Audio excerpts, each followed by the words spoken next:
Assalamualaikum warahmatullahi wabarakatuh. Sahabat Indonesia, perkenalkan nama saya Ade Putra SPD MSI.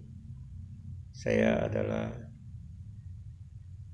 guru SMP Negeri 3 Batang Tuaka, Kabupaten Indragiri Hilir, Provinsi Riau.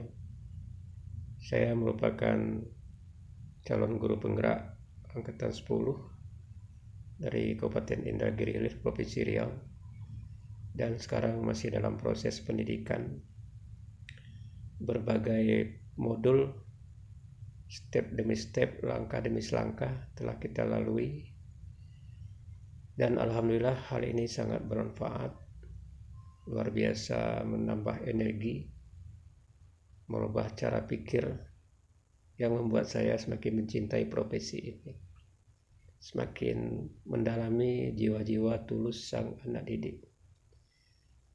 Mulai dari modul 1, yaitu kita memahami filosofi pendidikan Ki Hajar Dewantara. Di dalamnya ada menuntun anak sesuai dengan kodratnya, pembelajaran berpusat pada murid, trilogi pendidikan azas trikon, kemudian budi pekerti, itu termaktub dalam filosofi pendidikan Ki Hajar Dewantara yang bermuara pada Ingarso Suntolodo, Ingadio Mangunkarso, Tuturi Handayani. Jadi guru adalah contoh tauladan terbaik untuk anak, baik dia berada di belakang, di tengah maupun di depan, menjadi spirit. Kemudian melangkah kepada modul berikutnya, itu nilai dan peran guru penggerak. Ini luar biasa sekali kalau kita pahami, menambah support energi untuk memaksimalkan pengabdian kita di sini.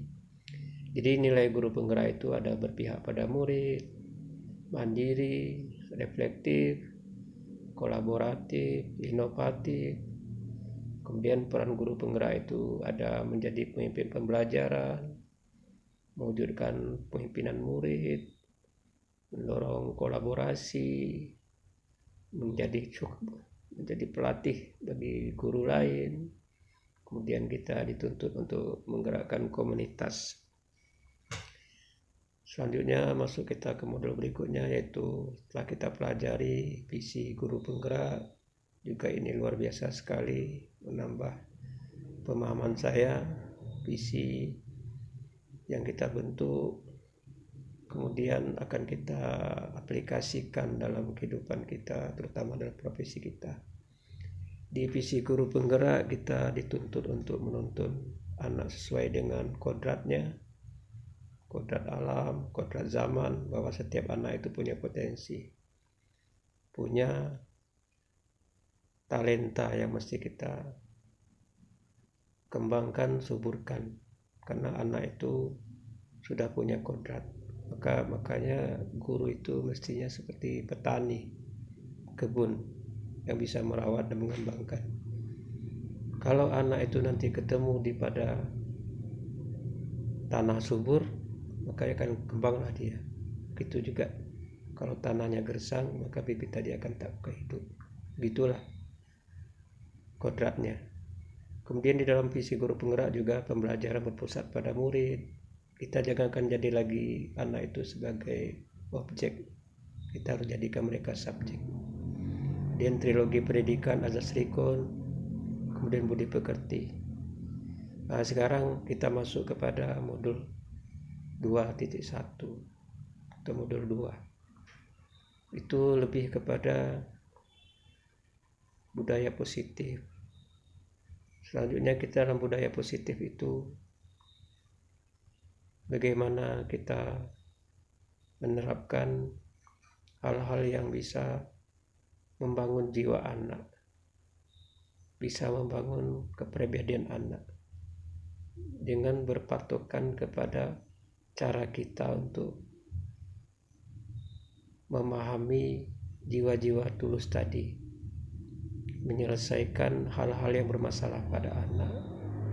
Kita dalam hal mempraktekkan budaya positif tersebut, kita harus memastikan menerapkan segitiga restitusi.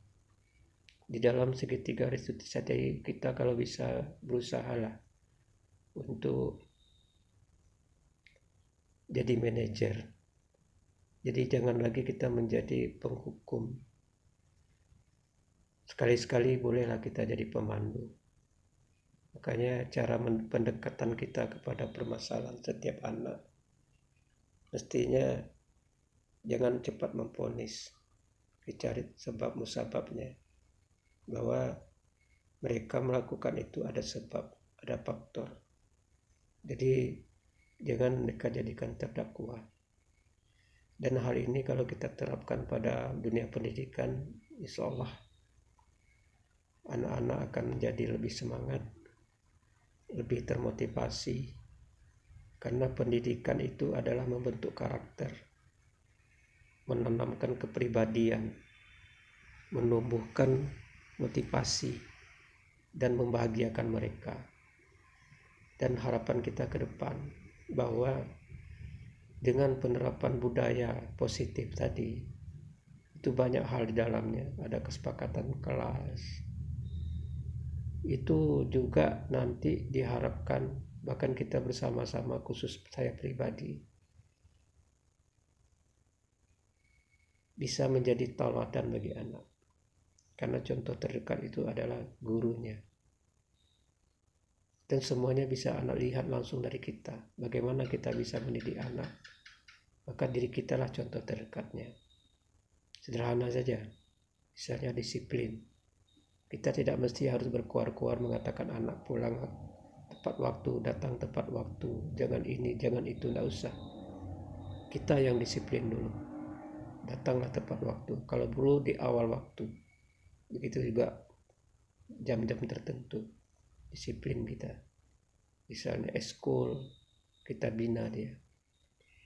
Kemudian pakaian kita, jangan seorang guru berpakaian asal-asalan, tidak rapi. Kalau bisa berpakailah rapi, bersih, dan anak pun nanti lihat tuh, kok bangga dengan bapak itu. Nah, yang ketiga, kalau bisa seorang guru, di dalam pandangan saya, kita harus lebih memiliki jiwa kedewasaan, jiwa yang bisa menumbuhkan ketauladanan pada anak. Nah, selebihnya kita harus banyak bergaul.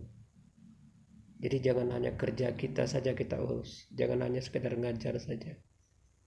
Pergi pagi, balik sore, lingkungan kita tak tahu, kondisi anak kita tak hafal. Keluarlah dari zona nyaman. Keluarlah dari kebiasaan biasa. Kita keluar dari sistem itu. Kita bergaul dengan orang tua murid, dengan masyarakat, dengan orang tua. Bahkan kita nanti akan tahu jawabannya. Kenapa anak ini terlambat? Kenapa anak ini tak sekolah? Bahkan kenapa anak ini memutuskan berhenti sekolah? Dan kita akan ketemu jawabannya. Beragam-ragam, bermacam-macam. Dan kadang-kadang kita di sini cepat memvonis anak, cepat sekali mengambil kesimpulan, bahkan tidak pernah kita jemput bola. Kenapa kita tak jemput bola? Misalnya 3 hari dia tidak datang, kenapa kita tidak datangi dia? Jangan lakukan hal biasa, hanya sekedar kunjungi waktu sakit, tanya sama orang tuanya, itu belum akurat informasinya. Yang paling pas A1 adalah datangi mereka. Sekali, 2 kali, 3 kali. Kalau perlu kita tidur di rumah mereka. Itu yang saya terapkan. Dan profesi ini sangat membahagiakan. Dan alhamdulillah saya sangat bersyukur. Saya juga tidak pernah menyangka akan lulus seleksi yang sangat bermutu ini. Dan ini sangat merubah pandangan saya tentang dunia pendidikan. Dan merubah saya tentang anak.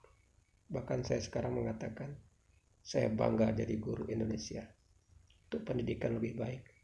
Dan saya senang di daerah terpencil, karena di sini adalah lahan amalia saya yang sulit saya lakukan kalau ada di kota. Apa contohnya? Saya mancing bersama anak. Saya berdayung sampan sama anak. Bahkan saya bisa ke ladang bersama anak. Membantu dia dalam ekonomi. Membantu orang tuanya dalam mencari pekerjaan. membantu orang tuanya jika sakit. Saya siap mengantar mereka ke rumah sakit, siap membantu mereka dalam kesulitan. Walaupun bukan saya yang memberikan solusi, minimal sahabat-sahabat terdekat saya. Siap bergaul dengan masyarakat, kepala desa, camat, bahkan bupati.